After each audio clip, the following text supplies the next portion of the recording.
అసలు ఇంకా వీళ్ళ సంగతి చాలా చెప్పేది ఉన్నది. అసలు సిగ్గుపడుతుంది. ఈ దేశంలో ఎక్కడ లేదు. లంచాలు ఇచ్చి అప్పులు తెస్తున్నారు వీళ్ళు.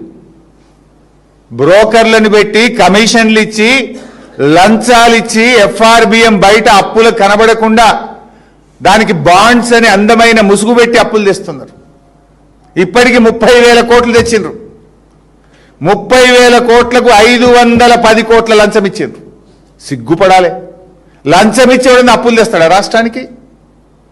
టీజీఐఐసిలో 10,000 తెచ్చిండ్రు. హెచ్ఎండిఏలో 20,000 కోట్ల అప్పు తెచ్చిండ్రు. 30,000 కోట్లకు ఇప్పటికే 500 కోట్ల కమిషన్ లంచం ఇచ్చిండ్రు.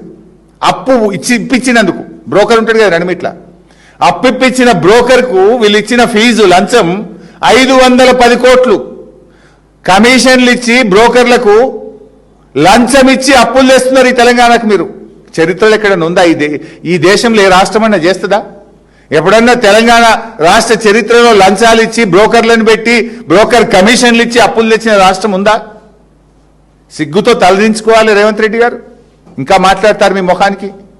30 తెచ్చిండ్రు, ఇంకా 70 తెస్తారట. దానికి కూడా రెడీ చేసిండ్రు. త్వరలో అన్ని ఆధారాలు డాక్యుమెంట్లతో సహా బయట పెట్టని ఉత్తగా మాట్లాడతలేదు. ఇది అసెంబ్లీలో నా క్వశ్చన్. బ్రోకర్ని పెట్టిండ్రా, లంచం ఇచ్చిండ్రా, ఎంత ఎంత ఎంత లంచం ఇచ్చిండ్రు అని అడిగిన.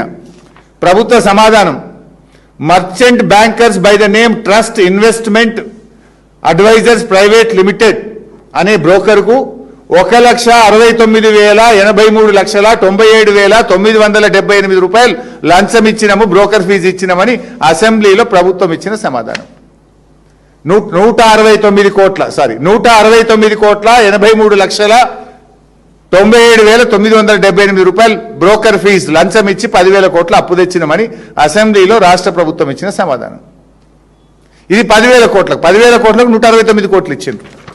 మళ్ళీ ఒకసారి అసెంబ్లీలో అడిగిన, ఇది నాకు డౌట్ వచ్చింది, వీళ్ళు అంతటా లేపుతుర్రా ఈ పైసలు, ఇది టీజీఐసీలు లేపినట్టు హెచ్ఎండిఏలు కూడా లేపుంటారని క్వశ్చన్ అడిగిన. ఇది హెచ్ఎండిఏ ఆన్సర్ అసెంబ్లీలో. హెచ్ఎండిఏలో 20,000 కోట్ల అప్పు తెస్తున్నాం అని చెప్పిండ్రు. ఆడ కూడా బ్రోకర్ని పెట్టుకున్నారు. Same trust investment advisory private limited అనే బ్రోకర్ని పెట్టినాం అని ఆ రోజు ఆన్సర్ ఇచ్చిండ్రు. అప్పటికి ఏం రాసిండ్రు ఇంట్లో అంటే, ఏ భూములు కుదబెట్టాలి, ఏవేవి కుదబెట్టాలనో జర చర్చలలో ఉన్నాం, ఇంకా అప్పు లావటలేదు అన్నారు. ఇది చాలా రోజులు. ఇది అసెంబ్లీలో ఆన్సర్ వచ్చి దాదాపు 6 నెలలు ఏడాది అయింది. ఆల్రెడీ ఇక్కడ లేపినరు, ఈడ కూడా బ్రోకర్ ఫీజు ఇచ్చారు. ఇది 20, అది 10, 30,000 కోట్లు అప్పు అనకుండా దీనికి బాండ్స్ అనే అందమైన ముసుగు పెట్టి హెచ్ఎండిఏ భూములు, టీజీఐసి భూములు కుదబెట్టి బ్రోకర్లను పెట్టి 500 కోట్లు లంచాలు ఇచ్చి బ్రోకర్ ఫీజు ఇచ్చి ఇవాళ 30,000 కోట్ల అప్పు తెచ్చారు. ఈ 30 జాలయట. ఇప్పుడు 3 కార్పొరేషన్లు చేసింది కదా, ఎన్పీడీసీఎల్, ఎస్పీడీసీఎల్, రైతు డిస్కామ్. ఆ మూడింటి మీద లేపుతారట. దానికి 10 ఈడొక 3 కార్పొరేషన్లు చేసింది కదా, జిహెచ్ఎంసీ, సైబరాబాద్, మల్కాజ్గిరి. దీని మీద ఒక 30 లేపుతారట. ఇప్పుడుగా దీనికి 30, అవి 30, 60. ఆల్రెడీ ఒక 30 లేపిండ్రు, 90. జిహెచ్ఎంసీ ఒక 10. మొత్తానికి 1,00,000 కోట్లు బ్రోకర్ ఫీజులు ఇచ్చి లేపుతారట పైసలు.